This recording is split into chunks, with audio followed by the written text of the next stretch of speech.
And welcome to study with Unique. मैं सुबह sir स्वागत करता हूँ आपका आप भी के पहले चैनल स्टडी विद यूनिक पर। और आज रामबाण बैच में हम फंक्शन चैप्टर की पूरी थ्योरी कवर करने वाले हैं इस लेक्चर में।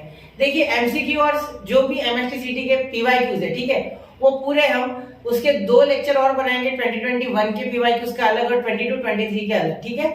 हो सके तो मैं 22 का अलग और 23 का अलग बना दूंगा, वो वैसा भी चलेगा, ठीक है। लेकिन एक बात याद रखना कि ये चैप्टर में जो थ्योरी है वो बहुत ही इंपॉर्टेंट है। आपको हर फंक्शन काम कैसे करता है वो जरूर समझना चाहिए। जितने भी 11th में फंक्शन दिए गए हैं एक से एक सब मैंने उठा लिया यहाँ, ठीक है। जितने भी फंक्शन है सारे मैंने यहाँ उठा चुका हूँ मैं, और सबको आपको एक्सप्लेन करूंगा, एक भी फंक्शन में छोड़ने नहीं वाला, ठीक है।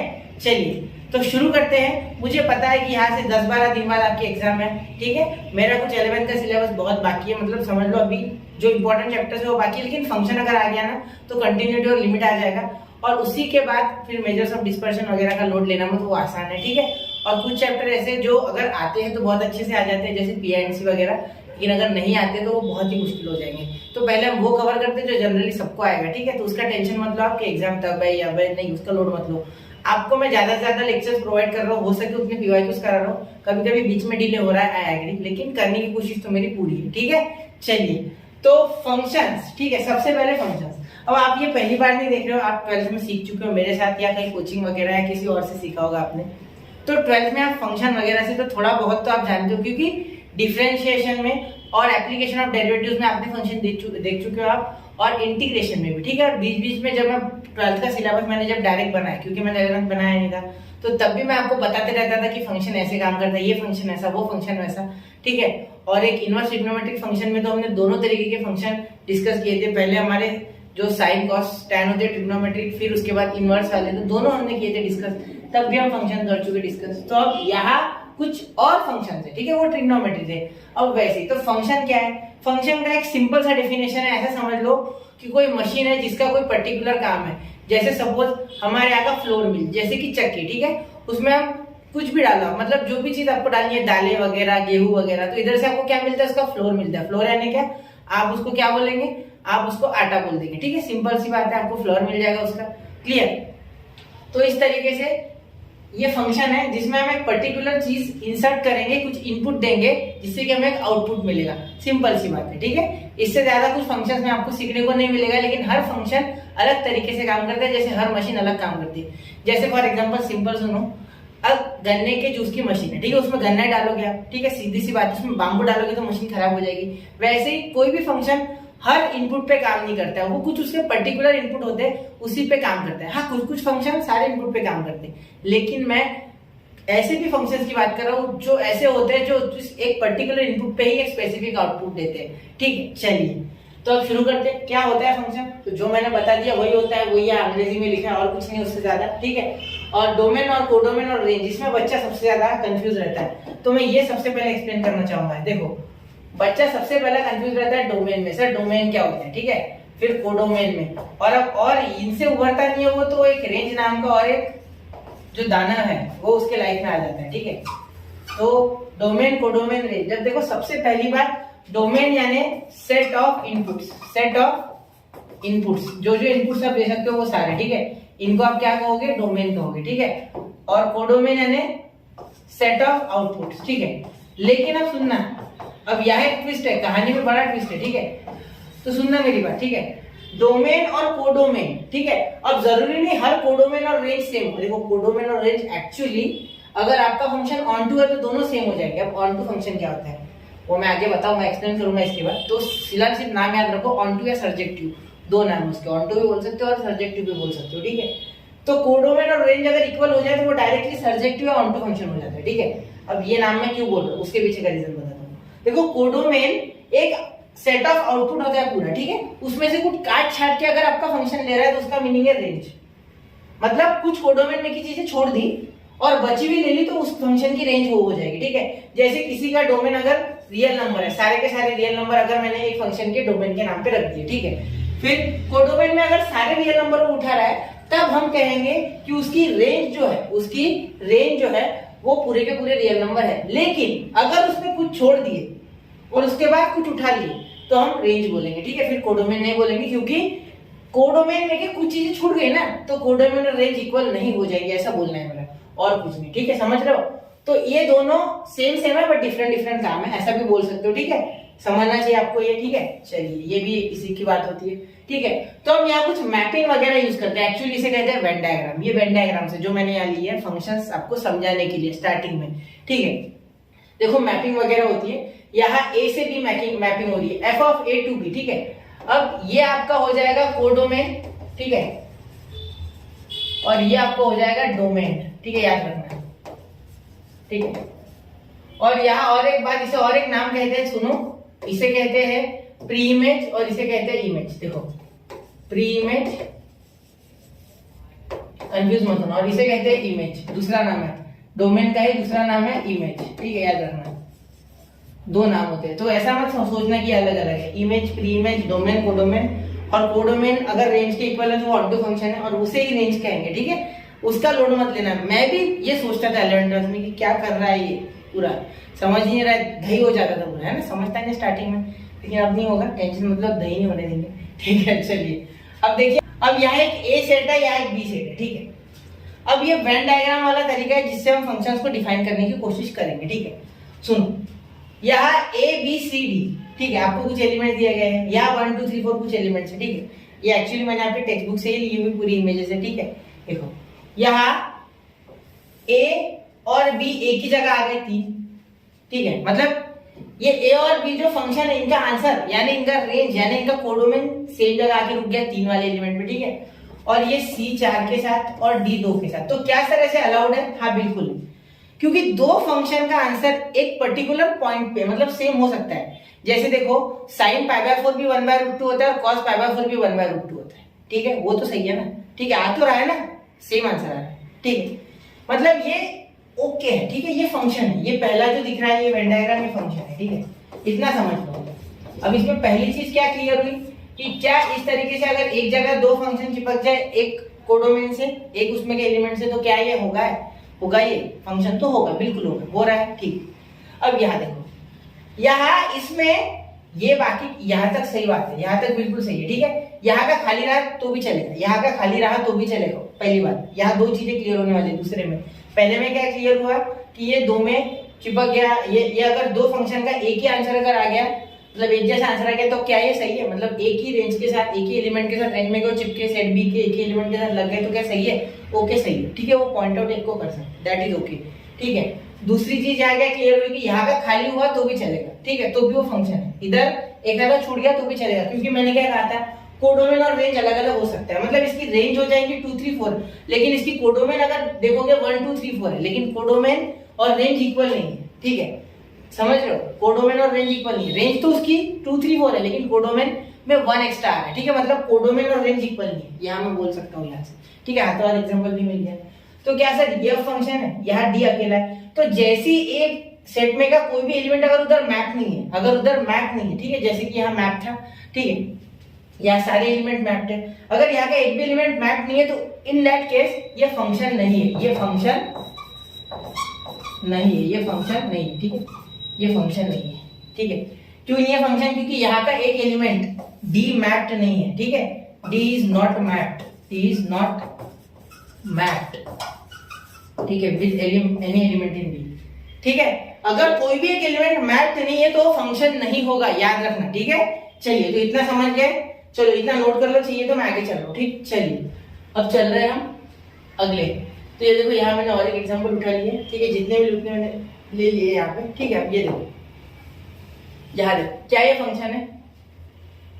देखने में लग रहा है कि वो फंक्शन है, ठीक है, लेकिन एक्चुअली नहीं। सुनो कैसे, देखो यहाँ पे ये जो है ये इस तरीके से जा रहा है। मैंने क्या कहा था? मैंने कहा था कि ये दो एक के साथ गए, दैट इज ओके। दोनों फंक्शन की एक किसी पर्टिकुलर पॉइंट पे वैल्यू सेम आ सकती है। ठीक है, मतलब जैसे मैंने एग्जांपल दिया था sin π/4 cos π/4 1/√2 आउटपुट उनका वो मिल गया इनपुट π/4 डालने पे। ठीक है, वो ओके। ठीक है, लेकिन यहाँ क्या बोलना है कि sin π/4 की वैल्यू 1/√2 भी होती है और कुछ वैल्यू होती है, जैसे सपोज लो कुछ होगी √5 √6 वो भी आएगी। ये कैसे हो सकता है? sin π/4 की वैल्यू फिक्स है जो कि 1/√2 है, वो नहीं बदल सकती। ऐसे यहाँ बोला गया कि एक ही दो वैल्यू आ रही है एक ही पॉइंट पे, वो गलत है। ठीक है। तो ये फंक्शन, ये पहली बात तो ये गलत है, ठीक है, समझ रहे हो, आ गया ध्यान में, ठीक है, समझ गए ना मेरी बात, आ गया ध्यान में, ठीक है। अब ये बी और सी और डी इसके लिए सही है, ये तीनों सही है, लेकिन ये गलत मैप है, इसका जो टेक्निक है मैप का, मैपिंग का, वो गलत है, ठीक है। इसीलिए ए इज, या ऐसा बोल सकते हैं, F of A is equal to 1 and F of A is also equal to 2, which is not possible, which is not possible for a function, for एक मिनट, फॉर अ फंक्शन, ठीक है। Therefore यहां लिख दूं क्या मैं, R3 is not a function, ठीक है, ये फंक्शन नहीं है, सिंपल सी बात है कि ये फंक्शन नहीं है, ठीक है। क्यों नहीं है, क्योंकि ये पॉसिबल ही नहीं है, ऐसी चीजें ये कर रहा है, क्लियर, ये पॉसिबल नहीं है, समझ गए। चलो यहाँ तक तो नोट करो, चलो मैं आगे बताता हूँ फिर 1 to 1 क्या होता है, इंजेक्टिव क्या होता है, या इंजेक्शन भी कहा जाता है, इसे इंजेक्टिव भी कहा जाता है, या इंजेक्शन भी कहा जाता है, ठीक है। उसके भी एग्जांपल लेता हूँ, यहाँ मैंने जानबूझ के लिया नहीं है, यहाँ मैं खुद से एग्जांपल लूंगा, ठीक है। तो यहाँ तक समझ लो एक बार, ठीक है। चलो रुक जाते 1 मिनट तक, चलो जल्दी से नोट कर लो चाहिए तो समझिए आपने यहाँ तक, ठीक है। अब तक हमने क्या सीखा, सिर्फ मैपिंग सीखी, और दूसरी बात सीखी कि किसी भी फंक्शन के एक पर्टिकुलर इनपुट पे 2 आउटपुट नहीं हो सकते हैं, एक ही सिंगल आउटपुट उसका यूनिक आएगा, ठीक है। और दूसरी बात, अगर 2 फंक्शंस में हम सेम आउटपुट पुट करते तो पॉसिबली उनके दो इनपुट पुट करते, जैसे sin π/4 cos π/4, दोनों का आंसर 1/2 आ सकता है। मतलब बी सेट में 2 फंक्शन यहाँ के एक ही एलिमेंट पे, यानी एक ही रेंज, जो भी रेंज होगा उसका एक ही एलिमेंट पे ज्वाइन हो सकते हैं, मैप किए जा सकते हैं, ठीक है, समझ गए, ठीक है। इसके बहुत सारे एग्जांपल्स हैं, जैसे कि आप बोल सकते हो, अगर मैं बोल दूं ये फेमस एग्जांपल है वैसे, ठीक है। देखो यहाँ अगर आप इस चीज को, अगर एक बच्चों का सेट पकड़ो, इसे माँ का सेट पकड़ो, ठीक है, तो सिंपल सी बात है, देखो एक बच्चा, ठीक है, जैसे आपका ये सपोज बच्चा है, ठीक है, दिस इज बच्चा, ठीक है, एंड दिस इज माँ, क्लियर। देखो यार समझो, ये बात सबसे आसान यही लगा मुझे, इसलिए यही बता रहा हूँ, ठीक है। देखो यहाँ अगर सिंपल सी बात पकड़ो, तो ये देखो, ये एक्चुअली ए क्या कह रहा है, अगर ए नाम का कोई बच्चा है तो इसके माँ का 1 भी इसकी माँ है और 2 भी इसकी माँ है, ठीक है। इसके माँ का नाम 1 भी और 2 भी, ऐसा हो सकता है क्या, नहीं, दो माँ को मिलकर एक ही बच्चा होगा, ये पॉसिबल नहीं है ना, ठीक है, ये थोड़ी हंसने वाली बात है, इसीलिए ये फंक्शन नहीं होगा, ठीक है। वही अगर पिछले केस में आप देखो, ठीक है, पिछले केस में देखो, यहाँ मैं बता देता हूँ एग्जाम्पल, ठीक है। अब यहाँ देखो, यहाँ अगर मैं बोलूँ, ये छोड़ो, ये तो इसको तो है ही नहीं कोई, ठीक है, तो ये बिना माँ का बच्चा हो नहीं सकता, तो इसलिए फंक्शन नहीं था, ऐसे याद रखो, ठीक है।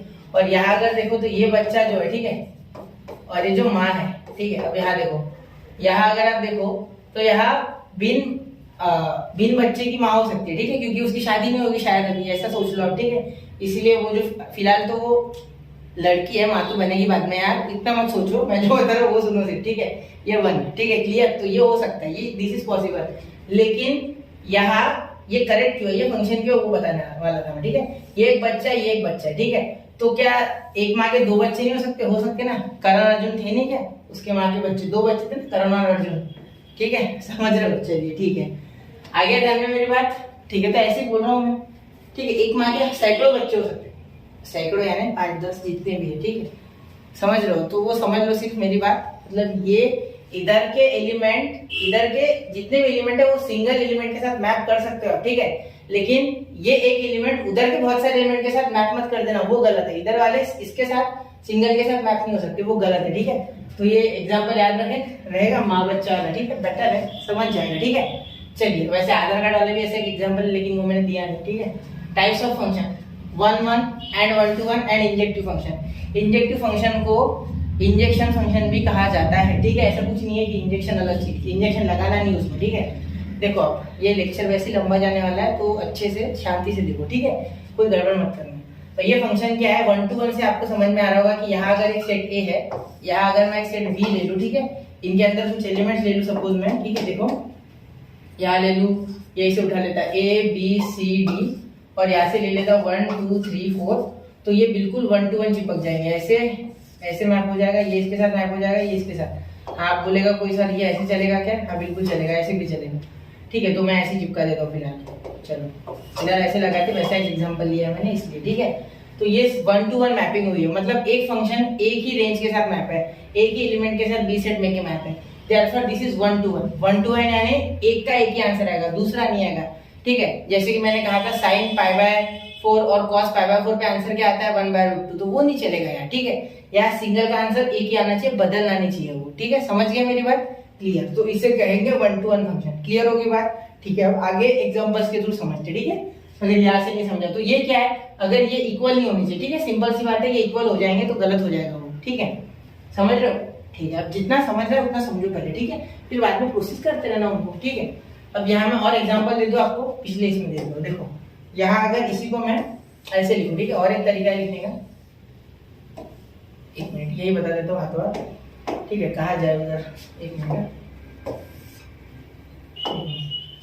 यहाँ देखो, यहाँ एक ए सेट, यहाँ एक बी सेट। ठीक है, बी सी डी 1 2 3 4। ठीक है, ये अगर ऐसे लग जाए तो सर क्या भी है? हाँ बिल्कुल है, फिर भी है। ठीक है, क्यों है? क्योंकि एक सिंगल वाला तो सिंगल के साथ ही है, दूसरे के साथ थोड़ी है।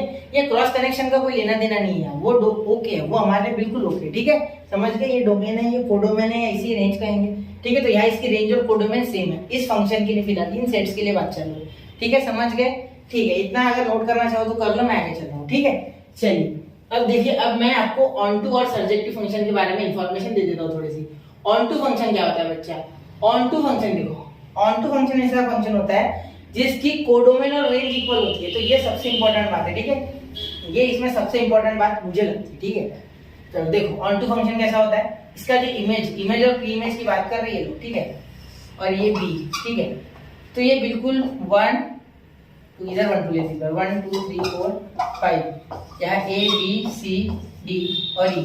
ठीक है, तो हर एक जन एक के साथ मैप हो जाएगा। ठीक है, ये ठीक है, चलेगा? ओके, ऐसे रहा तो ओके। ठीक है, लेकिन फिलहाल तो ये 1 to 1 भी हो गया ना। अगर इस ऐसे देखने जाए, देखो ये 1 to 1 भी हो गया। ठीक है, और ऑन टू भी हो गया। क्लियर? ये 1 to 1 भी हो गया, ये ऑन टू भी हो गया, ये दोनों हो गया फिलहाल के टाइम पे। कैसे? सुनो, मैंने क्या बोला था, 1 to 1 एक से एक मैप होना चाहिए, एक से एक मैप बिल्कुल है। ठीक है, समझ रहे हो? एक से एक मैप तो बिल्कुल है। देखो 3 के साथ बराबर ई है, इसके साथ ये 4 के साथ डी, बी के साथ बी, 2 के साथ बी, 1 के साथ ए। ठीक है, मतलब एक के साथ एक। लेकिन अगर मैं एक्स्ट्रा का और एक एलिमेंट एफ लेके आता हूँ, ठीक है, तो ये ऑन टू नहीं रहेगा। ठीक है, क्योंकि इसमें का हर एक फंक्शन ऑलरेडी एंगेज हो चुका है। ठीक है, और मैंने क्या कहा था, अगर मैं एक्स्ट्रा का एफ लिखता भी है सपोज ऐसे, ठीक है, तो क्या है 5 को आप इसके साथ चिपका सकते हैं। एक बच्चे की 2 माँ, ठीक है, सी और एफ, ये गलत है ना यार। ठीक है, ऐसे कैसे हो सकता है? ये पॉसिबल बात नहीं है। ठीक है, भले ही इधर से एक एक्स्ट्रा का चिपका सकते हो उधर, वो कोई दिक्कत नहीं है। ठीक है, समझ रहे हो? तो ये फिलहाल ऑन टू फंक्शन है। क्यों? क्योंकि हर एक एलिमेंट जो है वो इधर के हर एक एलिमेंट के साथ लगा हुआ है, और साथ में और एक बात है कि यहाँ कोडोमेन और रेंज इक्वल है, क्योंकि यहाँ की codomain A B C D E है और यहाँ की रेंज भी ए बी सी डी ई है। अगर मैं एक्स्ट्रा का कोई एलिमेंट लाता हूँ और वो मैप्ड नहीं है किसी इधर के किसी भी एक फंक्शन के साथ, तो उस केस में ये आपका ऑन टू फंक्शन नहीं रह जाएगा, क्योंकि कोडोमेन बड़ी हो जाएगी और रेंज उससे छोटी हो जाएगी, रेंज सबसेट हो जाएगा कोडोमेन का। ठीक है, मैं जानबूझ के भारी शब्द यूज नहीं कर रहा हूँ। ठीक है, सबसेट वगैरह शायद अपने सेट्स आपको याद ना हो, 9th में पढ़ा था। ठीक है, चलिए, वैसे 11th में भी, लेकिन उतना कौन ध्यान देता है ना। सिंपल, ये तो आप बोलो हो गया, समझ गया था। ठीक है, अब और एक बात, बहुत से बच्चों के मन में सवाल है कि यहाँ और एक 6 ला लेंगे। ठीक है, तो गलती ऐसी है बेटा कि यहाँ अगर एक्स्ट्रा का एलिमेंट आ जाएगा और इसमें से कोई एलिमेंट यहाँ मैप भी नहीं है, मतलब यहाँ ए सेट में आपने एक एलिमेंट लिख लिया सपोज 6, ठीक है, और यहाँ आपने उसको मैपिंग किया ही नहीं। इसका मीनिंग क्या होता है कि ये फंक्शन ही नहीं है, क्योंकि ए सेट में का हर एलिमेंट अगर मैप नहीं है बी के साथ, किसी भी एक के साथ मैप करो चलेगा। ठीक है, या ऐसा भी चलेगा 1 2 3 4, ये ए आपका सपोज, ठीक है, और यहाँ ए बी सी डी है और ये 4, ये ऐसे भी चिपक गया तो भी चलेगा, क्योंकि एक माँ के 4 बच्चे हो सकते हैं, नो मैटर। ठीक है, लेकिन दिक्कत ये है कि यहाँ अगर आप 5 लिख दो और यहाँ कुछ ना मैप करो, तो इसका मीनिंग है कि ये फंक्शन ही नहीं है। इसलिए ये मत सोचना कि इधर, वैसे मैंने पीछे बताया था, फिर भी मैं वापस से बता रहा हूँ, इधर एक एलिमेंट एक्स्ट्रा का ले लोगे, इधर मैप नहीं करोगे तो फंक्शन ही नहीं होगा। ठीक है, समझ गए? तो फंक्शन के लिए बात चल रही है, फंक्शन ही नहीं होगा तो फंक्शन क्या, ऑन टू क्या, फंक्शन बनेगा तब तो ऑन टू इंटू बनेगा, जो बनना है वो। समझ गए? चलो ठीक है, समझ गए मेरी बात? ठीक है, समझ गए। कोडोमेन और रेंज इक्वल होनी चाहिए, ठीक है, तभी होगा। मतलब कोडोमेन में जितने भी एलिमेंट है वो हर एक एलिमेंट उधर मैप होना चाहिए, ठीक है, समझ गए? क्लियर? तो क्या ऐसी मैप होना चाहिए? नहीं, दूसरा भी तरीका है, देखो वो भी बता देता हूँ। तो ये तो 1 to 1 और ऑन टू दोनों हो गया बोलना, ठीक है। चलो देखो 1 2 3 4 5, ठीक है, A B C सबको ऐसे लेता हूँ। देखो B के साथ सबको चिपका देता हूँ तीनों को, और ये 1 और ये C। हाँ अभी भी ये ऑन टू है, अभी भी ये ऑन टू है, अभी भी ये ऑन टू है, onto function, onto function, ठीक है, ऑन टू फंक्शन अभी भी है, ठीक है। क्यों है सर?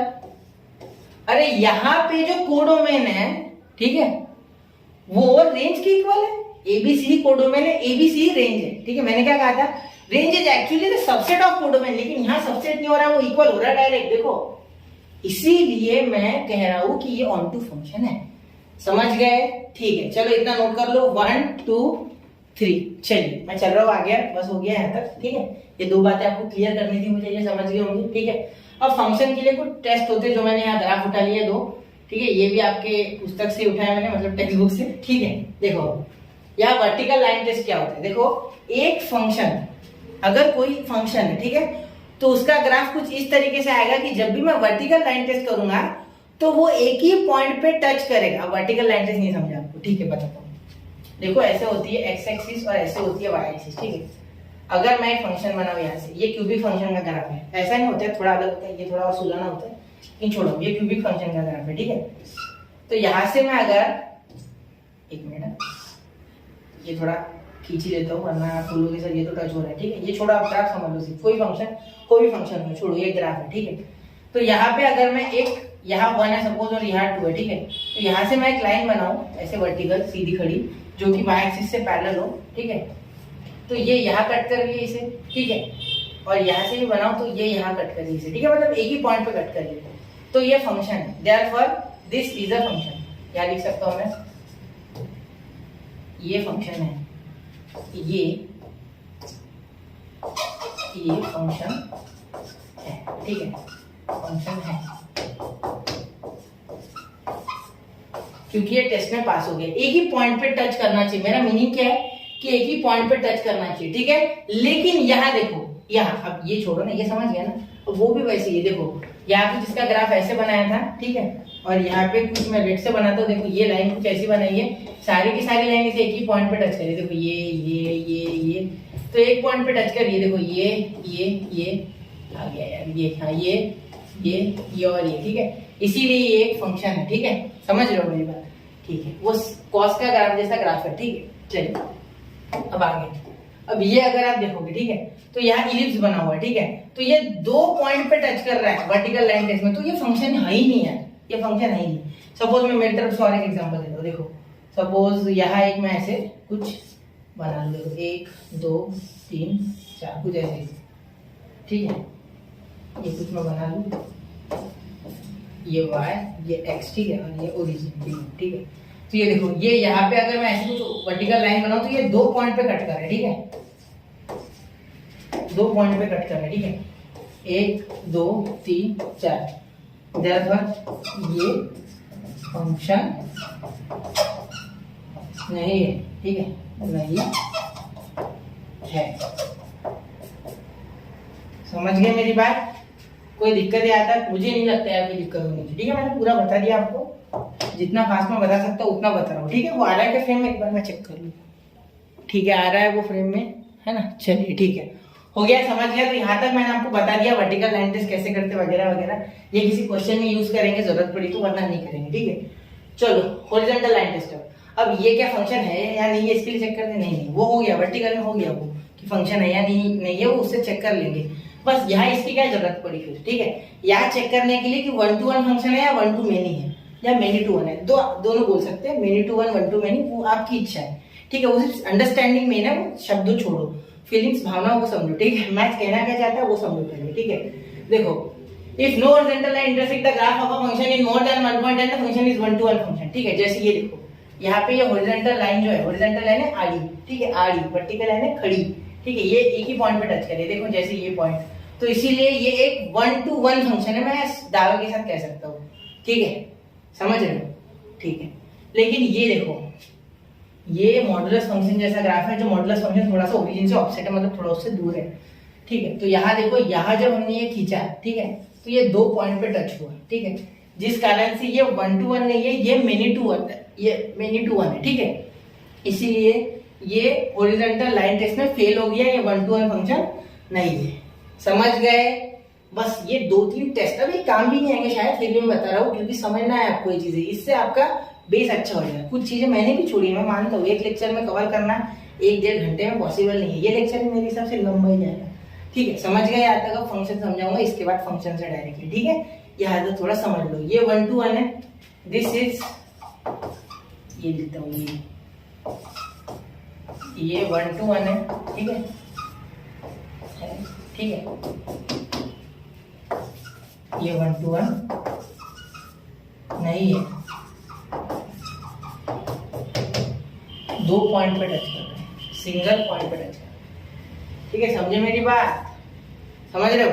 ठीक है, चलिए नोट कर लेना, इतनी चीजें समझना, ये लिखना, कॉपी में नोट करना, ठीक है। सम बेसिक फंक्शन, अब कुछ बेसिक फंक्शन देखो, बेसिक फंक्शन के नाम पे आपको 7-8 से 10 फंक्शन मेरे हिसाब से बेसिक की है, ठीक है, समझ लो। टेक्स्ट बुक में कांस्टेंट फंक्शन, कांस्टेंट फंक्शन में क्या है बताओगे, जो डालोगे, ठीक है, एफ ऑफ एक्स पे सपोज आपको कुछ बोला गया है, F of X is equal to 3, ठीक है, तो यहाँ पे मीनिंग क्या हो रहा है एफ ऑफ एक्स का? एफ ऑफ एक्स का मीनिंग होता है बच्चा y, ठीक है, तो इसका मीनिंग क्या हो रहा है, y आपका 3 है, मतलब इन दोनों को मिला के मैं सिंपली बोल सकता हूँ y इज इक्वल टू 3, ठीक है, तो इसका मीनिंग हो रहा है y इज इक्वल टू 3, तो y इज इक्वल टू 3 पे एक लाइन बना लो, जैसे इसने 2 में बनाई, ठीक है, तो यहाँ मैं ग्राफ निकाल लेता हूँ, यहाँ पे एक 3 ले लेता हूँ, और यहाँ से मैं लाइन बनाता हूँ, तो ये y इज इक्वल टू 3 की लाइन हो गई, बस, इससे ज्यादा क्या ही करोगे इसमें, ठीक है, क्लियर? इससे ज्यादा क्या ही करोगे, ये 0 ओरिजिन, ठीक है, समझ रहे हो, ये x एक्सिस और ये y एक्सिस, क्लियर है बात? कोई दिक्कत यहाँ तक? समझ गए? बस, इससे ज्यादा कुछ नहीं, ये बाकी के पॉइंट नहीं देता हूँ मैं, ठीक है, समझ गए? ठीक है, चलो आगे चल रहा हूँ। ये समझ गया ना, कांस्टेंट फंक्शन, ये कांस्टेंट मतलब हमेशा स्थिर रहेगा, एकदम साधु शांत, ठीक है, मेरी तरह नहीं, ठीक है, एकदम शांत, आपकी तरह एकदम शांत, ठीक है, आपकी तरह एकदम शांत, ठीक है। चलिए अब दूसरा देखते हैं, आइडेंटिटी फंक्शन। अब आइडेंटिटी फंक्शन क्या होता है, ठीक है, आइडेंटिटी फंक्शन देखो, ये आइडेंटिटी फंक्शन जो होता है बच्चा, ठीक है, ये फंक्शन आइडेंटिटी का मीनिंग क्या होता है पहले तो ये बताओ मुझे। सेम टू सेम भेज देगा आपको चीजें, है ना। देखो, जो f ऑफ x है, ठीक है, that is equal to x, मतलब अगर मैं f ऑफ 2 बोलूं तो आपको आंसर 2 आएगा, f ऑफ 1 बोलूं तो आपका आंसर 1 आएगा, f ऑफ 3 बोलूं तो आपका आंसर 3 आएगा, ये बिल्कुल, ठीक है, ये बिल्कुल सेम टू सेम आंसर दे देगा, इसीलिए इसे कहते हैं आइडेंटिटी फंक्शन, ठीक है। अब f ऑफ x का मीनिंग तो आपको पता है क्या होता है, y होता है, ठीक है, तो इन दोनों के विचारधाराओं पे मैं खड़ा उतरने की कोशिश कर रहा हूँ, इसके और इसके, तो यहाँ से मैं रिजल्टेंट चीज क्या ले सकता हूँ दोनों की, कि x is equal to y या y is equal to x, तो यही तो बोल रहा है, कहाँ लिखा है, ये लिखा है, देखो, समझ रहे हो, तो यही मैं बोल रहा हूँ कि यही हमारा क्या सोल्यूशन हो गया, ठीक है, सिंपल है। मैंने बहुत बार y is equal to x निकाला है, कहाँ निकाला था मैंने application of derivative, sorry application of integration में, डेफिनेट इंटीग्रेशन में शायद लगाया है, ऐसी लाइन भी बनेगी, ठीक है, मतलब सोचो अगर x1 ले लोगे तो y भी 1 हो जाएगा, तो पहला पॉइंट तो यही हो जाएगा ना भैया। अब y2 ले लोगे तो x भी 2 आना पड़ेगा, क्योंकि सेम टू सेम है बोलते, ठीक है, ये 3 हो गया तो वो भी 3 हो जाएगा, ठीक है, -1 लोगे तो -1 हो जाएगा, -2 लोगे तो ये भी -2 हो जाएगा, तो इस हिसाब से हमने ये बनाया हुआ है, ठीक है, समझ गए मेरी बात? ठीक है, क्लियर? तो इसकी रेंज और डोमेन सर देखो, इसकी रेंज हो जाएगी आपके -∞ से ∞, कुछ भी डाल दो, ठीक है, मतलब इसमें इनपुट आप -∞ डालो, यानी कुछ भी, जैसे -3 डालोगे, f ऑफ -3, ठीक है, तो क्या आ जाएगा, f ऑफ -3, ठीक है, f ऑफ -2, तो क्या आ जाएगा, -2, ठीक है, तो यहाँ रेंज और डोमेन आप क्या लिख दोगे, यहाँ लिख दोगे -∞ से ∞, ठीक है, और डोमेन भी -∞ से ∞, और रेंज भी -∞ से ∞, क्योंकि जो डाल रहे हो वही आ रहा है। तो क्या सर ये फिर ऑन टू फंक्शन बनेगा हमारा? बिल्कुल, क्योंकि यहाँ कोडोमेन और रेंज इक्वल हो जाएगा, क्योंकि जो दिया है वही बाहर आ जाएगा, ठीक है, समझ रहे हो, आ गया ध्यान में, कोई दिक्कत नहीं। क्या 1 to 1 बनेगा? 1 to 1 भी बनेगा, बना के देख लो, ठीक है। चलिए, अब ये पिछले वाले में मैंने आपको गड़बड़ में इसकी डोमेन और कोडोमेन देखो क्या हो जाएगा, इसका -∞ to ∞ आपका जो डोमेन है वो आ गया, मतलब सारे रियल नंबर। जब भी मैं माइनस इन्फिनिटी से इन्फिनिटी बोलूँ तो समझ लाना रियल नंबर सारे, यानी जितने भी नंबर लाइन पे आ रहे हैं वो सारे, ठीक है।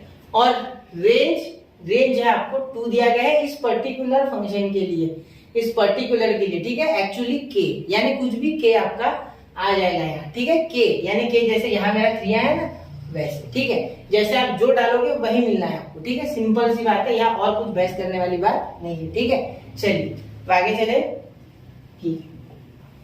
अब देखो पावर फंक्शन पे आ गए हैं, ठीक है। यहाँ तक हो गए हमारे सारे ये जो काम किए थे, यहाँ पे मैंने आपको बता दिया, ठीक है, आइडेंटिटी फंक्शन।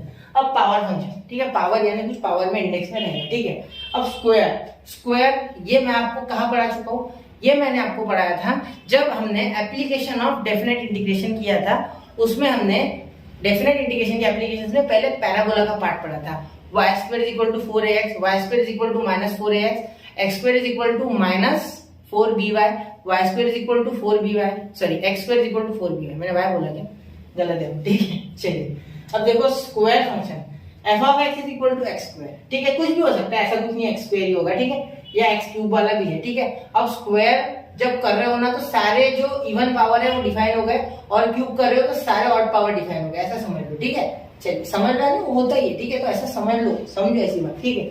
चलो अब यहाँ देखो, ये जब आपने ग्राफ बनाया तो कुछ इस तरीके से कर्व आ गया, ठीक है। देख लो आप बना के, ठीक है, कोई दिक्कत नहीं है। एक एक इनपुट डालो, ठीक है। जैसे f(1) डालोगे तो 1 आएगा, f(2) डालोगे तो 4 आएगा, ठीक है।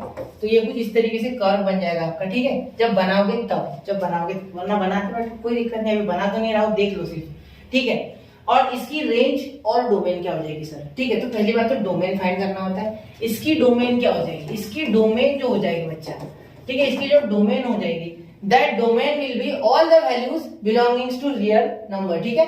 मतलब इसी को आप दूसरे तरीके से लिख सकते हो, माइनस इन्फिनिटी टू इन्फिनिटी, यानी जितने भी आपके टोटल फ्रॉम नंबर लाइन के लेफ्ट साइड वाला कॉर्नर माइनस इन्फिनिटी और राइट साइड वाला पॉजिटिव इन्फिनिटी, सारे के सारे नंबर बैठ जाएंगे।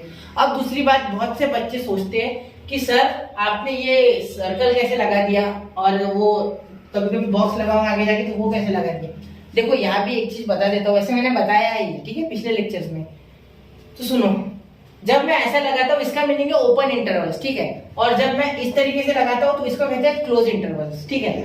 ओपन इंटरवल्स में क्या होता है, ओपन इंटरवल्स में जो आपकी ये वैल्यूज है, ठीक है, ये आप माइनस इन्फिनिटी और इन्फिनिटी तो आप बता ही नहीं सकते क्योंकि वो बहुत दूर है, इसलिए ओपन लगाना होता है। लेकिन मैं इस तरीके से अगर कुछ लिखता हूँ 1,5 और कुछ इस तरीके से यहाँ ऐसे बॉक्स दे देता हूँ, ठीक है। तो इसका मीनिंग हो रहा है यहाँ क्लोज इंटरवल, यानी आपका आंसर जो है, ठीक है, आप जो डाल सकते हो उसमें, अगर डोमेन आपका ये है तो इनपुट आप 5 का डाल सकते हो।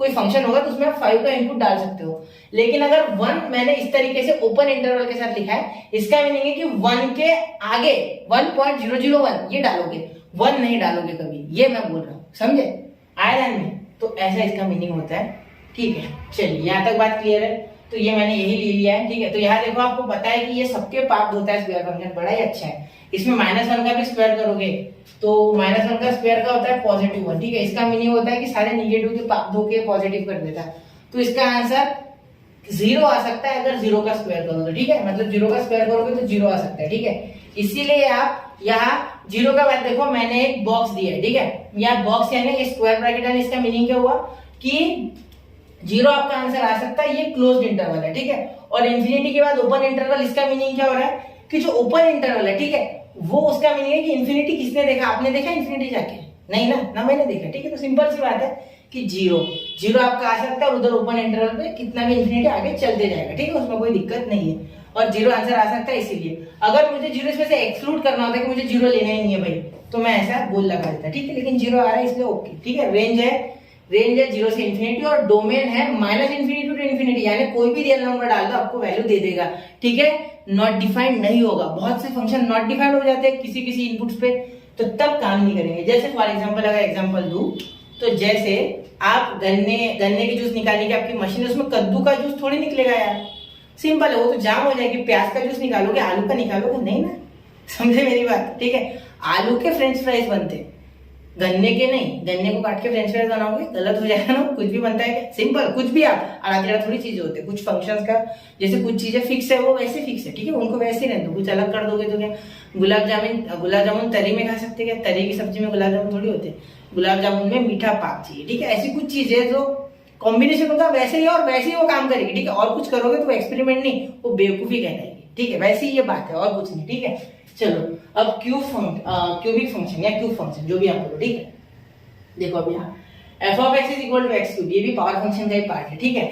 अब ये सारे के सारे जितने भी ऑड टावर्स हो जाएंगे उनको आप डिफाइन कर सकते हैं इसके सारे, ठीक है। इसमें एक खासियत है, वो स्क्वायर वाला क्या कर रहा था, सबके पाप धो के उनको पॉजिटिव कर रहा था, इसीलिए उसकी जो रेंज है, ठीक है, वो कोडोमेन के इक्वल नहीं है, ठीक है, उसकी रेंज में यहाँ लिख देता हूँ, ठीक है, यहाँ लिखा नहीं कि मैंने रेंज, इसकी रेंज जो है, ठीक है, वो हो जाएगी बच्चा 0 से लेके तो इंफिनिटी ओपन, ठीक है, तो ये रेंज, ठीक है, तो इसने सारे के सारे निगेटिव जो इंटीजर्स है वो हटा दिए, ठीक है, उनकी जगह पॉजिटिव लेके आया, लेकिन ये वैसा नहीं है भाई, ठीक है, ये वैसा नहीं है, ये अलग है, ठीक है, ये अलग है, ये वैसा नहीं है, ठीक है, क्यों, क्योंकि ये निगेटिव पे निगेटिव आंसर देगा, जैसे आप -1 का क्यूब करो क्या हो जाएगा, -1 ही हो जाएगा, वो 1 नहीं आएगा कभी, ठीक है, -1 वो -1 ही आएगा।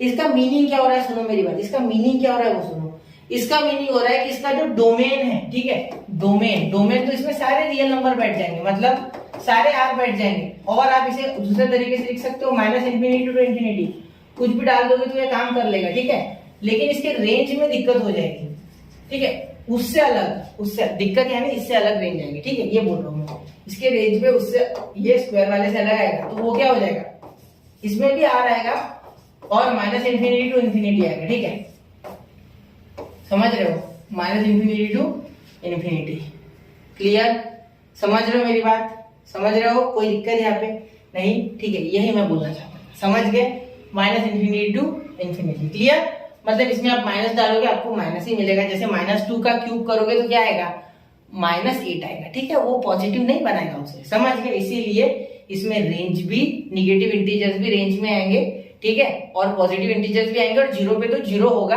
ठीक है, उसमें तो कोई दो राय नहीं है, मतलब पूरी की पूरी नंबर लाइन आ रही है, ऊपर भी और नीचे भी पूरे रियल नंबर्स, ठीक है, समझ गए, चलो इसे भी समझ लो, हो गया यहाँ तक, ठीक है। अब मैं आगे चल रहा हूँ, अगला देखिए पॉलिनोमियल फंक्शन। अब पॉलिनोमियल फंक्शन ये देखो, इसका कोई फिक्स्ड तो ग्राफ होगा नहीं, ठीक है, अब पॉलिनोमियल फंक्शन में पहले तो लीनियर फंक्शन आएगा, ठीक है, फिर आपका क्वाड्रेटिक आएगा, फिर क्यूबिक आएगा, ठीक है, तो पहले मैं आपको यहाँ लीनियर समझा देता हूँ, ठीक है, इसमें पावर पे डिपेंड करेगा ना, देखो पॉलिनोमियल्स में अगर x की पावर 1 है तो आप क्या कहते हो, लीनियर, स्क्वायर होता है तो क्या कहते हैं, क्वाड्रेटिक, क्यूब होता है तो क्या कहते हैं, क्यूबिक, ठीक है, सिंपल बात है, ठीक है, बहुत कुछ डिफिकल्ट नहीं है।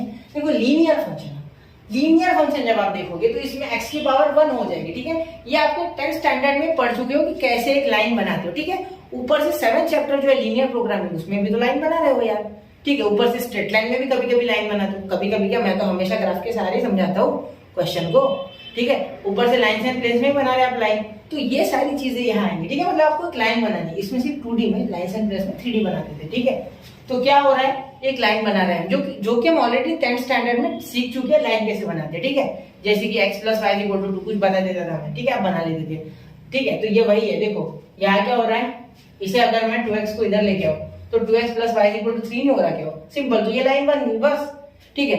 अब क्या लाइन बनाने में भी लिमिट होंगी कि माइनस वाले नहीं लेंगे प्लस वाले लेंगे, नहीं, ऐसा कुछ नहीं होता, कुछ भी आ सकता है उसका आंसर, जैसे आपने अगर अभी तक लीनियर इक्वेशन सॉल्व किए होंगे 10th स्टैंडर्ड में, ठीक है, चाहे ग्राफिकली किए हो, चाहे क्रैमर्स रूल से किए हो, चाहे आपने एलिमिनेशन लगाया हो, ठीक है, लेकिन याद रखा होगा आपने ये बात कि कुछ भी आंसर आ सकता है उसमें, ठीक है, ऐसा तो होता नहीं है कि सर ये पर्टिकुलर आंसर आएगा, पॉजिटिव आएगा, निगेटिव आएगा, फ्रैक्शन में नहीं आएगा, ऐसा कुछ नहीं होता, कुछ भी आ सकता है, जो नंबर आप प्लॉट कर सकते हो ऑन द नंबर लाइन वो सारे आ रहे हैं, मतलब all real number are its domain and all real number are its range, मतलब सभी के सभी आंसर आएंगे, मतलब सभी के सभी रेंज हो जाएंगे, मतलब जो भी आ सकता है वो, और सभी के सभी डोमेन हो जाएंगे, तो सिंपल सी बात है, पूरा का पूरा रियल नंबर इसका डोमेन है और पूरा का पूरा रियल नंबर इसका रेंज है, ठीक है, क्लियर, ये बातें मैं आपको बार बार समझा रहा हूं क्योंकि ये समझना है तभी आप आगे बढ़ पाओगे, ठीक है, चलो समझ गए, क्लियर है यहाँ तक बातें, ठीक है।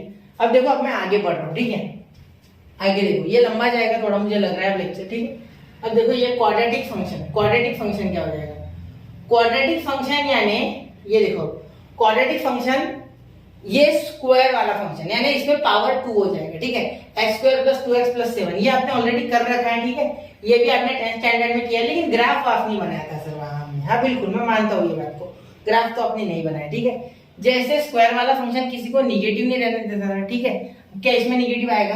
देखो बच्चा, जब भी आपका रूट निगेटिव आएगा तो समझ लेना कि वो जो आंसर है वो रियल नंबर नहीं है, वो हो जाएगा आपका कॉम्प्लेक्स या अनरियल, ठीक है। तो आपको पता होगा ना, डिटर्मिनेंट की वैल्यू निकालते थे, अगर d इज लेस देन 0 होता था तब आप बोलते थे कि ये क्या है, अनरियल आंसर, ठीक है, अनरियल वैल्यू है, अनरियल आपका रूट आ गया, ठीक है। तो वो केस तो हमें देखना ही नहीं है यहाँ एक्चुअली, ठीक है। यहाँ रेंज और डोमेन के लिए मैं आपको ये सब पढ़ा रहा हूँ, तो उसके लिए बता देता हूँ, सुनो। यहाँ डोमेन आपका कुछ भी हो सकता है, ठीक है, मतलब कुछ भी डाल सकते हो, all real values of x, यानी माइनस इंफिनिटी से इंफिनिटी जितने भी नंबर लाइन पे आते हैं, ठीक है। लेकिन रेंज आपका यहाँ k से इंफिनिटी, k से इंफिनिटी, ठीक है। तो ये क्यों? क्योंकि k भी आ सकता है, कुछ भी आ सकता है, ठीक है। ऐसा कुछ नहीं है कि यही आना चाहिए वही आना चाहिए, नहीं नहीं, ओके क्या आएगा, दैट इज ओके, चलेगा वो, ठीक है, टू इंफिनिटी, ठीक है। मतलब कुछ भी क्या आ सकता है, और यहाँ पे इंफिनिटी और यहाँ ओपन लगा दे, क्योंकि इंफिनिटी हम देखने थोड़ी गए क्या आएगा, कुछ भी आ सकता है, ठीक है। और यहाँ क्लोज ब्रैकेट पे k। जैसे आप यहाँ अगर और डिटेल में समझना चाहते हो तो क्वाड्रेटिक इक्वेशन जब आपने 10th में सॉल्व किए होंगे, कम से कम 20-30 क्वेश्चन किए होंगे, तब उनके आंसर क्या क्या है वो एक बार रिकॉल करो, को समझ जाएगा, ठीक है। समझ गए? चलो ठीक है, क्लियर हो गई ये बात, ठीक है। तो ये आपने देखे हुए फंक्शन है, इसलिए मैं जल्दी जल्दी निपटा रहा हूँ, ठीक है। मैं चाहता तो डायरेक्टली ऐसे फंक्शंस पे जाता जो नए हैं, जैसे सिग्नम फंक्शन, फिर एब्सोल्यूट वैल्यू फंक्शन, यानी जिसे आप मॉडुलस कहते हो। दूसरा अगर मैं देखता तो ग्रेटेस्ट इंटीजर फंक्शन पे चला जाता, और उसके आगे मैं और भाग सकता था, ठीक है। लेकिन मैं नहीं भागा, क्योंकि मैं चाहता था कि आपको हर फंक्शन समझाते चलो, ठीक है। चलो अब cubic function same to same cube की तरह थोड़ा बहुत नीचे, देखो कुछ फर्क नहीं, ठीक है। अब -1 और 1 के बीच में ऐसे क्यों झुक गया है? क्योंकि 1 डालोगे तो 1 आएगा, -1 डालोगे तो -1, इसलिए ऐसा आ गया। क्लियर? ठीक है सर, ठीक। अब यहाँ पे सारी रियल वैल्यूज ऑफ x आ सकती है, सारी, यानी रेंज आपकी क्या होगी, -इंफिनिटी टू इंफिनिटी, और आपका डोमेन भी -इंफिनिटी टू इंफिनिटी दोनों, ठीक है। मतलब रेंज और डोमेन दोनों -इंफिनिटी टू इंफिनिटी आ सकता है, क्योंकि ये सबको पचाने की शक्ति रखता है, ठीक है। क्लियर? ठीक है, समझ रहे हो? जैसे क्यूबिक फंक्शन का था यार, वो क्यूब फंक्शन जो हमने देखा था पावर में, वैसे ही है पॉलिनोमियल में। क्लियर? समझ रहे हो? क्यूबिक को सॉल्व करना आपको आता है हिडन ट्रायल मेथड से, ठीक है। वो मैंने पढ़ाया है आपको जब क्वेश्चन कराए थे, ठीक है। कोई स्पेशल लेक्चर नहीं लिया, लेकिन क्वेश्चन में मैं बताता हूँ हमेशा, ठीक है। चलिए वो हो गया। अब अगला देखो, रेडिकल फंक्शन। रेडिकल यानी क्या? Root, simple. रेडिकल यानी root, R for root, R for radical, ऐसे याद रखो, ठीक है। स्क्वायर रूट, क्यूब रूट, ठीक है। चलो तो पहले स्क्वायर रूट। अब देखो जब भी स्क्वायर रूट दिखे ना, तो याद रखना कि ये स्क्वायर रूट में का x कभी भी लेस देन, एक मिनट, लेस देन 0 नहीं हो सकता, ठीक है। लेस देन 0 नहीं हो सकता, ठीक है। मतलब ये, एक मिनट, मैं क्या करूंगा, उल्टा हो गया, लेस देन 0 नहीं हो सकता, यानी x हमेशा ग्रेटर देन 0 रहेगा, या तो वो इक्वल टू 0 रहेगा, ठीक है। समझ रहे हो? तो ये गार्ड बांध लो बात, ठीक है। ये बात गार्ड बांध लो, ये होना ही चाहिए, ठीक है। ये हमेशा होगा, ऑलवेज ट्रू रहेगा, ठीक है। तो ये x हमेशा ट्रू रहेगा, क्योंकि निगेटिव के लिए रूट आंसर नहीं देगा आपको, वो कॉम्प्लेक्स नंबर में भाग जाएगा। अब आप सीईटी वाले हो इसलिए मैं बता रहा हूँ, ठीक है।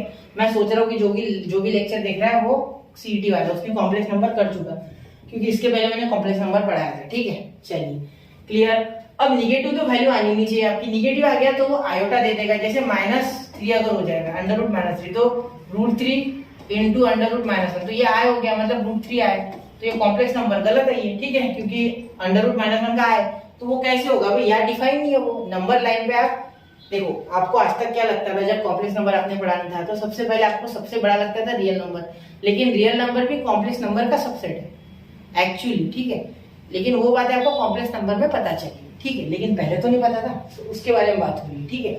चलिए, तो ये रूट फंक्शन का कुछ ऐसे ग्राफ आता है, ठीक है। इसकी जो डोमेन होती है वो 0 से इंफिनिटी डाल सकते हैं, 0 डाल सकते हैं ज्यादा से ज्यादा, और उधर इंफिनिटी तक, क्योंकि मैंने कह दिया है कि x जो है वो तो 0 से बड़ा रहेगा या 0 से इक्वल रहेगा, इसीलिए एक तो 0 आएगा, इसीलिए इधर क्लोज इंटरवल लगाया है, बॉक्स लगाया है या स्क्वायर ब्रैकेट लगाया है, क्योंकि 0 इंक्लूड कर सकते हैं, और उधर तो इंफिनिटी तक पॉजिटिव में कुछ भी वैल्यू डाल सकते हैं।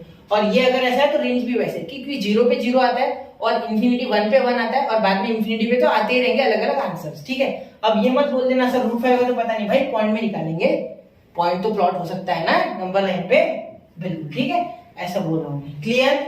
चलिए ठीक है, अब अगला देखते हैं। ठीक है, मैं जल्दी जल्दी फंक्शन निपटा रहा हूँ, ये जो आपको पता ही ऑलरेडी। ठीक है, अब क्यूब रूट फंक्शन। अब क्यूब रूट फंक्शन में देखो, क्यूब रूट जैसे था क्यूब रूट और ये याद रखना है, सबको जितनी भी डोमेन है सबकी पूरी की पूरी रियल नंबर है और इनका जो रेंज है वो भी पूरा का पूरा रियल नंबर है। देखो याद देख लो। ठीक है, तो ये निगेटिव में भी आंसर देगा, ये निगेटिव में इनपुट भी एक्सेप्ट करेगा और निगेटिव में आउटपुट भी देगा। ठीक है, इसीलिए इसे क्यूब रूट फंक्शन कहा जाता है। ठीक है, अभी तक आपने देखा होगा क्यूब का जब पावर आया था तब भी, ठीक है, क्यूबिक पॉलिनोमियल आया था तब भी, और क्यूब रूट आया तब भी। ये निगेटिव आंसर भी देगा और निगेटिव इनपुट भी लेगा। बिल्कुल, निगेटिव इनपुट के लिए निगेटिव आउटपुट देगा और पॉजिटिव इनपुट के लिए पॉजिटिव आउटपुट देगा। ये साइन के साथ कुछ भी छेड़खानी नहीं करेगा। अगर पापी है कोई तो वो पाप ही दिखाएगा उसके, अगर कोई पुण्यवान है तो पुण्य ही बताएगा। सिंपल सी बात, प्लस माइनस की बात कर रहा हूँ। ठीक है, समझ गए? चलो इतना नोट कर लो। इसके आगे मैं और आगे चल रहा हूँ। ठीक है, ये नोट कर लो, 1 2 3 हो गया। ठीक है, अब समझो सिर्फ बात, ये कोई बहुत डिफिकल्ट चीजें नहीं है। ठीक है, अब देखो रैशनल फंक्शन। अब रैशनल फंक्शन में देखो, रैशनल नंबर्स आपने सीखा है, कब सीखा था? रियल नंबर्स नाम का चैप्टर आपने 9th स्टैंडर्ड में सीखा था। अगर आप बोर्ड से बिलोंग करते हो, स्टेट बोर्ड, तब था शायद रियल नंबर फर्स्ट की सेकंड चैप्टर, अभी जो पुराना सिलेबस है उसके हिसाब से। ठीक है, इस साल भी वही है। तो उसमें क्या था, कभी भी नीचे का जीरो नहीं होना चाहिए। ठीक है, मतलब पी बाय क्यू फॉर्म में क्यू कभी भी जीरो नहीं हो सकता, क्यू बाय जीरो नहीं हो सकता। अगर क्यू जीरो हो गया ना तो ये 1/0 इज नॉट डिफाइंड, ये डिफाइंड नहीं होगा। बहुत से लोग बोलते हैं इन्फिनिटी, भाई इन्फिनिटी नहीं होता है, नॉट डिफाइंड हो जाता है डायरेक्ट वो। और मैथमेटिक्स में जीरो नीचे बनाने से बड़ा पाप कोई नहीं है। ठीक है, अगर आपने नीचे जीरो बना दिया तो समझ लेना कि वो नॉट डिफाइंड फंक्शन है, आपने जो बनाया है वो हो ही नहीं सकता, यानी वो है ही नहीं है, उसका कुछ आंसर ही नहीं है। ठीक है, तो क्या काम की बात है? ठीक है, आपने ऐसी मशीन तो बना ली है, सपोज आपने कैसा फंक्शन तो बना लिया बहुत ही मेहनत करके। ठीक है, लेकिन उसमें कोई इनपुट डालने पे आउटपुट आ नहीं रहा तो किस काम का भाई? नई गाड़ी ले ली और शोरूम के बाहर निकलती बंद पड़ गई, क्या काम की गाड़ी हो? ठीक है, गाड़ी भले पुरानी लो, सेकंड हैंड, लेकिन चलनी चाहिए लंबी। ठीक है, ये बात नहीं है। ठीक है, तो ऐसी फंक्शन का भी है। ये फंक्शन जीरो पे आपको वैल्यू नहीं देगा। पेट्रोल गाड़ी में डीजल नहीं डाला जाता और डीजल गाड़ी में पेट्रोल नहीं डाला जाता। रॉकेट डालोगे क्या? नहीं यार, नहीं चलेगा, ऑटो नहीं है वो। ठीक है, चलिए देखो, v of x upon q of x। ठीक है, रॉकेट यानी केरोसिन। ठीक है, नहीं पता होगा तो बता देता हूँ। तो p of x upon q of x, तो वो हमारा टॉपिक नहीं। ठीक है, वो ऐसे ही बताएं। तो q ऑफ x देखो, अगर आप q ऑफ x को जीरो करोगे तो आपका f ऑफ x डिफाइन नहीं होगा। ठीक है, नॉट डिफाइंड। ठीक है, ये डिफाइन तभी होगा जब q ऑफ x जीरो की इक्वल नहीं होगा, नॉट इक्वल टू जीरो होना चाहिए। ठीक है, f of x is equal to 1/x यानी रेसिप्रोकल। ठीक है, सिंपल 1/x। ठीक है, तो उसके लिए ग्राफ ऐसे डिफाइन हो जाएगा। ठीक है, आप अलग अलग वैल्यू पुट करके देख लो, आपको मिल जाएगा। अगर आप 1 पुट करोगे तो 1 आएगा। ठीक है, अगर आप -1 पुट करोगे तो -1 आएगा। ठीक है, समझ लो। तो इस तरीके से आप ग्राफ बना सकते हो आराम से, 2 -2, ये अलग अलग वैल्यू डाल के आप आंसर निकाल लोगे, ये मुझे पता है। ठीक है, तो ये कुछ ज्यादा डिफिकल्ट नहीं है। ठीक है, सिर्फ यहाँ जीरो नहीं जाएगा, क्योंकि जीरो गया तो वो नॉट डिफाइंड हो जाएगा। इसीलिए देखो, ये ग्राफ भी जीरो से दूरी बना के रख रहा है। ठीक है, ग्राफ जीरो पे इस बार से चिपक नहीं गया। ठीक है, जीरो पे चिपका नहीं हो, क्यों? क्योंकि जीरो पे अगर चिपकता तो नॉट डिफाइंड हो जाता भैया, समझे? ठीक है, इसीलिए इसके डोमेन और रेंज में से जीरो एक्सक्लूड कर दिया। देखो, जीरो कटा दिया, इसका मीनिंग r -0। ठीक है, इसका मीनिंग होता है जीरो। ठीक है, ये ब्रैकेट में जीरो है ना, जीरो हट गया। ठीक है, और इसके डोमेन में भी जीरो हटा दिया और रेंज में भी जीरो हटा दिया। समझ गए? चलो ठीक है, तो यहाँ तक आपको समझ गया होगा, ऐसी आशा है मुझे। ठीक है, मैं बहुत ही जल्दी ले रहा हूँ, मुझे पता है, लेकिन क्या करूँ? ठीक है, फिलहाल तो ऐसे ही करना होगा। ठीक है, क्योंकि मैं बताने की कोशिश तो पूरा करूँ, पूरा रहूँ, सीटी के लिए इनफ है। ठीक है, इसमें प्रॉपर्टीज भी होती है, मुझे पता है, हर फंक्शन के साथ प्रॉपर्टीज एसोसिएटेड होती है, लेकिन मैंने वो ली नहीं। ठीक है, क्योंकि प्रॉपर्टीज में आपको क्वेश्चन में बता दूंगा सारी। ठीक है, तो उसका टेंशन नहीं लेना।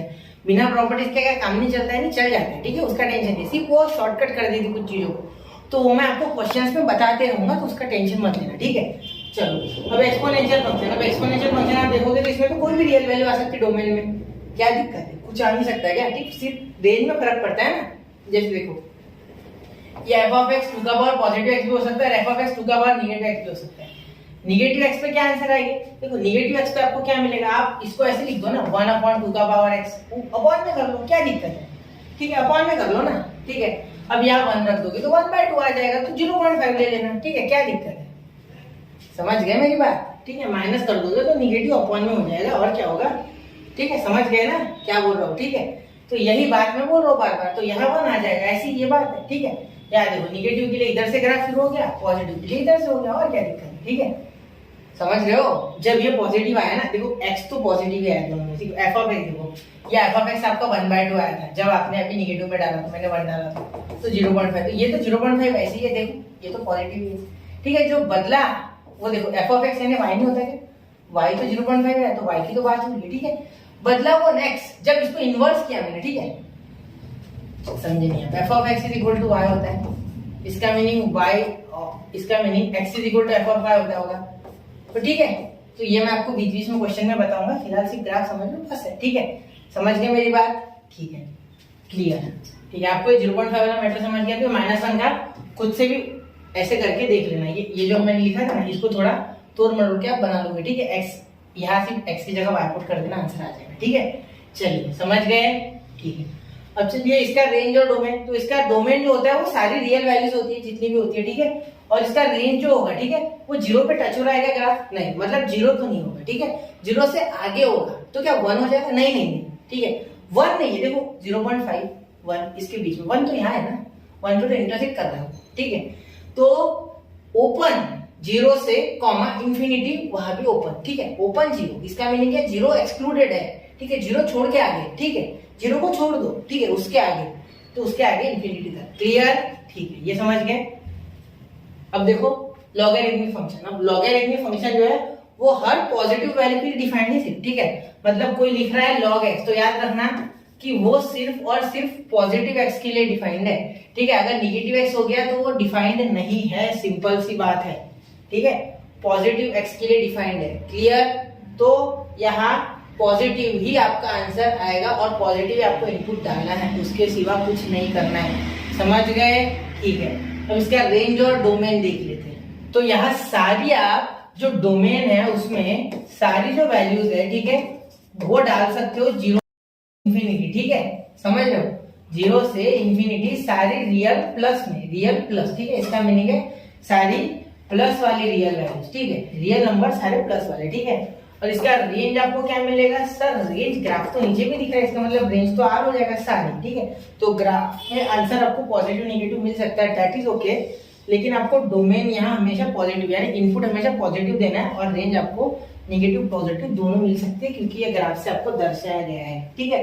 अब ज्यादा डिटेल में नहीं जा रहा हूँ मैं, ऊपर से आपको सारे फंक्शन बता दे रहा हूँ, जिससे कि आपका काम अच्छे से चल जाए नहीं भागेगा आपका काम, टेंशन मत लेना, ठीक है। सिर्फ इतना रेंज डोमेन वगैरह का थोड़ा मैटर समझ लेना जरूरी है, उतना मैं खुद से बता रहा हूँ, ठीक है। अब लंबा बना नहीं सकता ना, अभी 10-15 दिन में एग्जाम है, ठीक है। अब ये मेरी मजबूरी है या आपकी किसी की भी हो सकती है, तो आपको पढ़ना है फास्ट में, ठीक है। तो ये रिवीजन की तरह भी देख सकते हो, ठीक है। अब ट्रिग्नोमेट्रिक फंक्शन, अब देखो साइन तो सबको पता है कि -1 से 1 इसकी रेंज है, ठीक है। और इसकी डोमेन कितनी है भाई? डोमेन इसके सारे रियल नंबर से कुछ भी डालो आंसर आता ही है उसका, ठीक है। और कॉस का भी ऐसे कुछ भी आर डालो आप, उसका आंसर हमेशा -1 से 1 के बीच में ही आता है, -1 और 1 भी आता है। जैसे cos 1 कब आता है? 0 पे, और sin 1 कब आता है? π/2 पे, यानी नेगेटिव पे। sin नेगेटिव 1 कब आता है? -π/2 पे, ठीक है। या आप बोल सकते हो -3π/2 बोल दो, ठीक है, थर्ड क्वाड्रेंट में भाग रहा है वो, ठीक है, तब भी नेगेटिव होगा, ठीक है। और cos कब होता है? -1 वो पाई पे होता है, यानी 180 पे होता है, ठीक है। और दूसरी बात tan सारे रियल नंबर्स के लिए, सारे डोमेन, सारे रियल नंबर डोमेन है उसके, लेकिन कुछ छोड़ के, जैसे यहाँ +π/2 या -π/2 +3/2 -3/2, या आप सिंपली इसको जनरलाइज करके ऐसे लिख सकते हैं 2n + 1 π/2 ±2n + 1 π/2, इनको छोड़ के सबके लिए ये वैलिड आंसर देगा, ठीक है। और इसकी रेंज पूरा का पूरा आर हो जाएगा, ठीक है। अब कोसेक, सेक और टैन कॉट का टेंशन लेना, कॉट का, कोसेक और सेक का टेंशन लेना मत, ठीक है, क्योंकि इनके सारे उनका आराम से आपको आता है, और ये मैंने ऑलरेडी पढ़ाया है ट्रिग्नोमेट्री में, इसलिए मैं वो एक्सक्लूड कर रहा हूँ, ठीक है। अब ये देखो, ये मैं आपको अलजेब्रा फंक्शंस कुछ बता देता हूँ, इंपॉर्टेंट है ये भी, ठीक है। ऑपरेशन है, उनका कोई चीज फाड़ नहीं करनी है, ठीक है।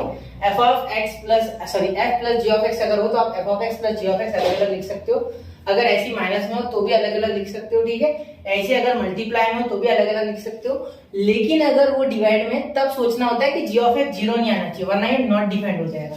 ये IMP चीज है, ये थोड़ा याद कर लेना, क्योंकि अगर g ऑफ x आपका 0 हो गया तो ये फंक्शन नॉट डिफाइंड हो जाएगा, ठीक है। अगर g ऑफ x 0 हो जाएगा तो ये फंक्शन नॉट डिफाइंड हो जाएगा, इसीलिए, वरना x तो बट ही रहा है सब में, देख लो आप, और बीच का साइन आ रहा है, ठीक है। चलिए यहाँ तक समझ गए, ठीक है। अब आगे देखो, अब सिग्नम फंक्शन। अब सिग्नम फंक्शन का बड़ा ही सीधा मामला है, ठीक है, ये कोई दिक्कत नहीं देता है किसी को, ठीक है, ये सबको समझ जाएगा, ये मेरी गारंटी, ठीक है। देखो कैसे, देखो अब ध्यान दोगे तो समझेगा बिल्कुल, ठीक है। दिख रहा है ना ऊपर, तो कट क्यों नहीं रहा हूं? चलिए कट नहीं रहा है, ठीक है। अब देखो सिग्नम फंक्शन क्या बोलता है कि आप कुछ भी मुझे पॉजिटिव वैल्यू दे दो, सपोज एफ ऑफ एक्स, तो भी मैं 1 बनूंगा। 10,000 दे दो ना भाई, तो भी मैं 1 ही बनूंगा, ठीक है, मुझे कोई लेना देना नहीं बोलते, ठीक है। और कुछ भी निगेटिव वैल्यू दे दो तो मैं निगेटिव बन जाऊंगा, -1 बन जाऊंगा। ये -1 पे -21 कर लेता, -32 भी करोगे तो भी -1 आएगा, ठीक है। मतलब कोई भी निगेटिव वैल्यू डालो, मुझे +1 या -1 ही बनना है, ठीक है। कुछ भी हो जाए मैं +1 या -1 ही बनूं। देखो उस पे सवाल मत उठाओ, वो फंक्शन है, वो मशीन वैसी बनाई है मैंने, आपको चुपचाप वो यूज करनी है, ठीक है। उसके बारे में सवाल नहीं पूछना है ऐसा, अभी तो बिल्कुल नहीं, ठीक है। भी हमें समझना है चीजों को जल्दी से, ठीक है, जल्दी से उन्हें अप्लाई करना है, ठीक है। क्यों, कैसे, कब, वो देखा जाएगा, ठीक है। वैसे तो बहुत सी चीजों के आंसर मैं यही दे रहा हूँ, ठीक है। फिर भी आपको जितना बोलो उतना पहले समझो, ठीक है, उतना समझो, सवाल मत खड़े करो वरना, ठीक है। आपके क्वेश्चन बनेंगे, उसका टेंशन मत लो, क्वेश्चन तो बनेंगे, मैं बना दूंगा, ठीक है, ठीक। तो देखो f ऑफ -32 -1, ठीक है, और f ऑफ -1000 वो भी हो जाएगा भाई -1, ठीक है, क्योंकि उसको कोई लेना देना नहीं, उसमें कौन बैठ रहा है। अगर निगेटिव है तो वो -1 देगा, पॉजिटिव है तो +1 देगा, और अगर 0 डाल दोगे तो वो 0 देगा, सिंपल, ठीक है। तो यही यहाँ बोला गया है कि आप f ऑफ x यहाँ -1 डालो, 0 डालो, 1 डालो, वो x अगर 0 से छोटा है तो वो -1 देगा, x अगर 0 के इक्वल है तो वो 0 देगा, और x अगर 0 से बड़ा है तो वो 1 देगा, सिंपल, ठीक है। तो ये स्ट्रेट इस तरीके से, ठीक है। तो 1, ये देखो यहाँ इसका मीनिंग क्या है, 1 पे इस तरीके से ग्राफ क्यों बना है, क्योंकि x की वैल्यूज तो आपके आगे है ना, x की वैल्यूज तो आपके आगे है, इसके क्लियर, इसके आगे आपकी वैल्यूज। और ये डॉट क्या दर्शा रहा है, ये भी सोचना होगा सर, ठीक है। तो ये खाली डॉट आपका दर्शा रहा है कि यहाँ ये अप्रोचिंग है, ठीक है, अप्रोचिंग है, ये है नहीं, ये अप्रोचिंग, क्लियर, समझ रहे हो।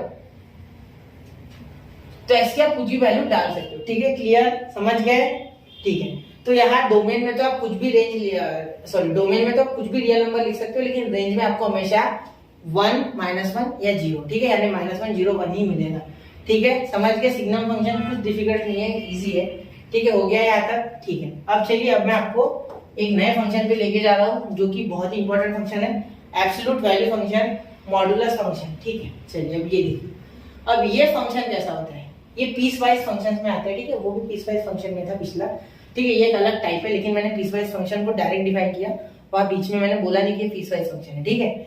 चलिए देखो, अब एब्सोल्यूट वैल्यू फंक्शन, अब एब्सोल्यूट वैल्यू फंक्शन यानी मॉडुलस। आपने मॉडुलस में क्या सीखा है, अगर -x हो सर तो माइनस में और एक माइनस लगाओ और या +x कर दो, बिल्कुल, ठीक है, यही करता है ये मॉडुलस, ठीक है, यही करता है ये मॉडुलस फंक्शन, कोई और कुछ कार्य नहीं करता। बहुतों को क्या लगता है कि इससे डायरेक्ट ऐसे होता है, नहीं नहीं भाई, ये बीच में और एक माइनस लगाता है इसलिए ऐसा होता है, ठीक है। और देखो, अगर f of 1 - x, suppose 1 - x, ठीक है, तो वो किस तरीके से खुलेगा, सुनो, या a - x बोल दो, ठीक है। तो ये a है ना, ये किस तरीके से खुलेगा, ये 2 तरीके से खुलेगा, सुनो, ये 2 तरीके से खुलेगा। एक तो ये a - x खुल जाएगा, ठीक है, समझ रहे, ये एक तो a - x से खुल जाएगा, ठीक है, और दूसरा ये x - a के तरीके से खुलेगा। मतलब यहाँ मेरा कहने का मतलब है -a - x, ठीक है, मतलब इसी को हम x - a लिख सकते हैं, ठीक है। तो ये नोट करने वाली चीज है, ये नोट करने वाली चीज है, ठीक है। क्यों खुला सर, जैसे देखो माइनस को माइनस लगाया था, तो ये माइनस होगा ऑलरेडी, तो यहाँ माइनस लगाएगा ना, ये अगर प्लस होगा तो प्लस लगाएगा, ठीक है, समझ रहे हो, ठीक है। मतलब यहाँ x इज ग्रेटर देन और इक्वल टू 0 हो, ठीक है, उस केस में आपका x बन रहा है डायरेक्टली, लेकिन x इज लेस देन 0 अगर है, ठीक है, तो वो माइनस के साथ खुलेगा, जिससे कि ये x ऑलरेडी माइनस हो जाएगा, माइनस ही होगा सपोज, और ये माइनस, इसको मिलकर प्लस बना देगा, जैसे कि ये यहाँ अप्लाई हो जाएगा, ठीक है, वैसे यहाँ अप्लाई हो जाएगा, ठीक है। क्योंकि अगर पूरा का पूरा 0 के इक्वल, 0 से छोटा हो गया तो यहाँ माइनस लग जाएगा, जैसे कि यहाँ माइनस मैंने लगाया, ठीक है, सिंपल, क्लियर। अगर ये निगेटिव है तो, ठीक है, ये क्वेश्चन में आपको और अच्छे से समझ जाएगा, ठीक है, क्लियर। तो यार देखिए, इसकी रेंज -∞ से इन्फिनिटी, ठीक, सॉरी, इसकी डोमेन -∞ से इन्फिनिटी, लेकिन इसकी रेंज जो है वो 0 से इन्फिनिटी आएगी। क्यों? क्योंकि ये सारे निगेटिव को क्या बना दे रहा है, पॉजिटिव, क्योंकि उसमें रियल नंबर्स में के जो निगेटिव इंटीजर्स है वो सारे के सारे कट गए, ठीक है, समझ गए, क्लियर। तो यहाँ 0 से इन्फिनिटी, ठीक है, इसीलिए यहाँ क्लोज, क्योंकि 0 आ सकता है, और इंफिनिटी तो हमें पता ही है कहाँ तक पहुंचेगा, पता है कि नहीं पता है, ठीक है। चलिए अब 22 देखिए, ग्रेटेस्ट इंटीजर फंक्शन। अब ये क्या है भाई, ये देखो ग्रेटेस्ट इंटीजर फंक्शन है स्टेप फंक्शन, इसे एक नया नाम, नई शक्ल, ठीक है। देखो अब ये स्टेप फंक्शन क्यों होता है, क्योंकि इसमें जो ग्राफ बनता है वो इस तरीके से कुछ स्टेप वाइज ग्राफ बनता है, ठीक है, स्टेप स्टेप स्टेप, इसीलिए हम इसे greatest integer function step function कहते हैं, ठीक है। अब देखो इसका जो डोमेन होता है ना बच्चा, वो सारे के सारे रियल नंबर्स है, सारे के सारे, कुछ भी डाल सकते हो, ठीक है। लेकिन इसका जो रेंज है ना वो हमेशा एक इंटीजर आएगा, ठीक है। अब मैं इसमें सिंपली आपको अगर बताना चाहूँ तो मैं बताऊंगा कि अगर 1.32 कोई मुझे बोले और मुझे बोले इसका ग्रेटेस्ट इंटीजर फंक्शन बताओ, तो मैं सिंपली 1 लिख दूंगा, मैं सिंपली यहाँ 1 लिख दूंगा। क्यों लिखा मैंने 1?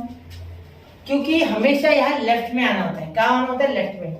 जैसे ये सपोज, और यहाँ पे हमेशा कहाँ आना है? Left side. लेफ्ट साइड आपको मूव करना है, ठीक है, लेफ्ट साइड मूव करना है इसे ढूंढने के लिए। जैसे अब मैं ट्रिक वाला क्वेश्चन दे रहा हूँ, देखो यहाँ अगर मैं बोलूँ ग्रेटेस्ट इंटीजर फंक्शन ऑफ -1.32, तो अभी 1 बोलोगे क्या? नहीं, अभी देखो नंबर लाइन बनाओ, ये 0, ये -1 और ये इधर -2, तो ये 32 का यही, तो लेफ्ट में आना है, तो कौन सा पहला इंटीजर लग रहा है? -2, तो यहाँ आंसर -2 हो जाएगा, ठीक है। इससे छोटा, इससे छोटा, ऐसा नहीं बोल सकते इससे छोटा, ठीक है, तो -2 ऐसा कुछ है इसका मैटर, ठीक है। समझ गए? कोई दिक्कत नहीं है, ऐसे ही है सारे, ठीक है, हार्ड नहीं है ज्यादा, समझ गए? चलो ठीक है, ये नोट कर लो, हो गया, ठीक है, ये इससे ज्यादा कुछ नहीं मांगता, ठीक है। चलिए अब अगला फ्रैक्शनल पार्ट फंक्शन। अब ये फ्रैक्शनल पार्ट फंक्शन भी, फ्रैक्शनल पार्ट में कर्ली ब्रैकेट, ठीक है। इसका डोमेन सारे के सारे रियल नंबर और इसकी रेंज 0 से 1 और 0 पे क्लोज और 1 पे ओपन, ठीक है, याद रखना। ये क्यों होगा?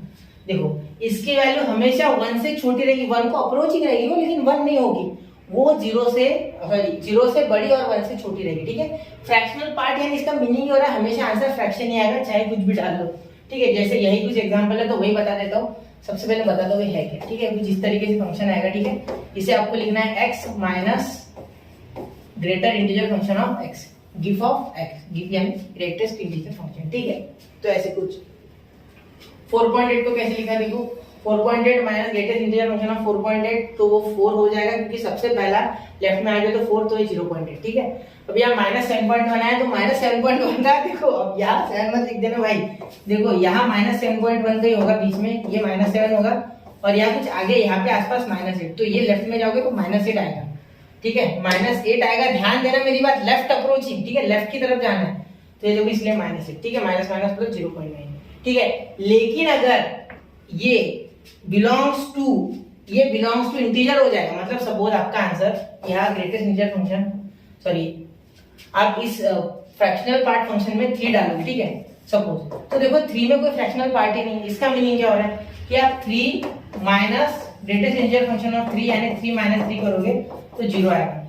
मतलब यहाँ अगर इंटीजर को बिलोंग कर गया है तो डायरेक्टली आपका आंसर 0 आ जाएगा। जैसे सपोज इफ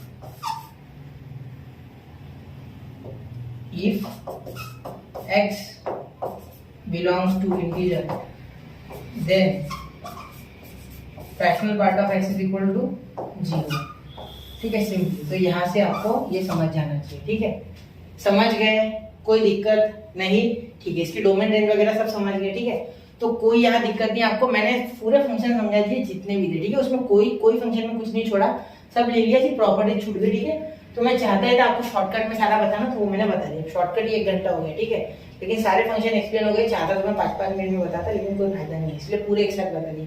अब इस पे ध्यान से एक बार सोचना, लिख लेना इसको, बस इतना ही कर लेना, क्वेश्चन बन जाएंगे। मैं बना रहा हूँ खुद से, क्योंकि ठीक है, और कुछ रहा तो मैं आपको उसमें बता दूंगा क्वेश्चन में, ठीक है। वैसे कुछ जरूरत पड़ेगी नहीं बहुत ज्यादा, ठीक है, जहाँ जहाँ कॉम्बिनेशन वगैरह आ जाएगा वो मैं बताऊंगा, क्वेश्चन करने से स्ट्रॉन्ग होगा। वैसे थोड़ी, या सिर्फ बेसिक सीखा हमने, ठीक है, बेसिक से भी कम सीखा मैं बोलूंगा, क्योंकि बेसिक भी इससे थोड़ा ज्यादा ही है, ठीक है। ये मैंने आपको सीधे सीधे बताया कि एक्चुअली काम कैसे करता है, सिंपल तरीके से एकदम, इससे सिंपल कुछ नहीं है, ठीक है। चलिए तो मिलते हैं अगले लेक्चर में फंक्शंस के, जब मैं लेक्चर अपलोड करूंगा तब उसको देखना, आपको और अच्छे से कॉन्फिडेंस आएगा।